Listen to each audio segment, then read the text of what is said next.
అందరికీ నమస్కారం. నేను మిస్ ప్రజామన్. Welcome back to Reddy traditional kitchen. ఈరోజు రెసిపీ వచ్చేసి ఉల్లి మిక్సర్ అండి. నోటికి పుల్లగా కారంగా ఏదైనా తినాలి అనిపించినప్పుడు కేవలం 2 నిమిషాల్లో ఇలా ట్రై చేయండి. చాలా టేస్టీగా ఉంటుంది. చాలా సింపుల్గా చేయవచ్చు. పిల్లలు కూడా ఈజీగా తయారు చేయగలిగే simple and tasty snack recipe. ఇప్పుడు వీటిని ఎలా తయారు చేయాలో ఈ వీడియోలో తెలుసుకుందాం. వీటి గురించి తెలుసుకోబోయే ముందు మీరు ఎవరైనా ఫస్ట్ టైం మన ఛానల్ చూస్తున్నట్లయితే ప్లీజ్ సబ్స్క్రైబ్ చేసుకోండి. వీడియో చివరి వరకు చూసి వీడియో మీకు నచ్చినట్లయితే లైక్ చేయండి, షేర్ చేయండి, కామెంట్ చేయండి. అలాగే మీ రిలేటివ్స్కి షేర్ చేయండి. లేట్ చేయకుండా వీడియోలోకి వెళ్ళిపోదాం.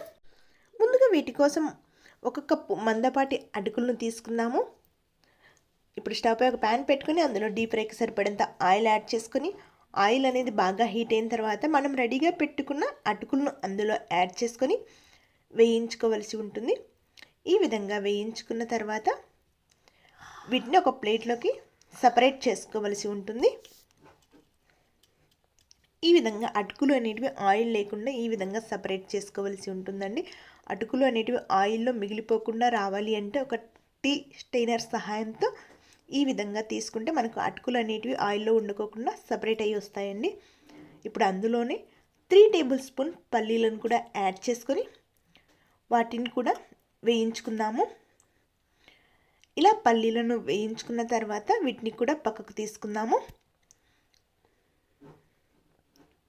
ఇప్పుడు ఒక బౌల్ తీసుకొని మనం వేయించుకున్న అటుకులను అందులో యాడ్ చేసుకుందాము. అలాగే వేయించుకున్న పల్లీలను కూడా అందులో యాడ్ చేసుకుందాము. 1/2 టీ స్పూన్ పసుపు, 1 టీ స్పూన్ కారం యాడ్ చేసుకుందాము. అలాగే టేస్ట్కి సరిపడేంత సాల్ట్ని కూడా యాడ్ చేసుకుందాము.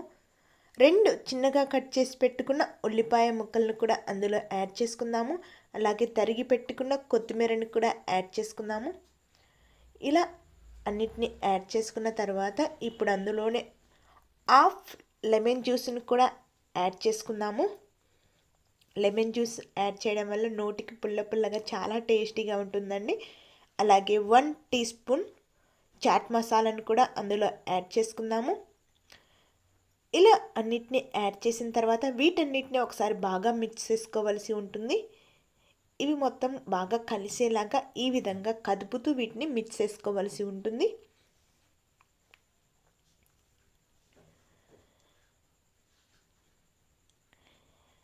ఇలా మిక్స్ చేసుకున్న తర్వాత పిల్లలకు చిన్న చిన్న బౌల్స్లో వీటిని ఈ విధంగా సర్వ్ చేస్తే పిల్లలు చాలా ఇష్టంగా తింటారండి. ఈవినింగ్ టైంలో పిల్లలు స్నాక్స్ అడిగినప్పుడు ఎక్కువ శ్రమ లేకుండా కేవలం 2 నిమిషాల్లో ఈ విధంగా తయారు చేసి పెడితే పిల్లలు పెద్దలు చాలా ఇష్టంగా తింటారండి. వీలైతే ఒక్కసారి ఇంటి దగ్గర ఈ విధంగా ట్రై చేయండి. ఈ వీడియో మీకు నచ్చినట్లయితే లైక్ చేయండి, షేర్ చేయండి, కామెంట్ చేయండి. అలాగే మీ రిలేటివ్స్కి షేర్ చేయండి. Thank you for watching my video friends. Thank you so much.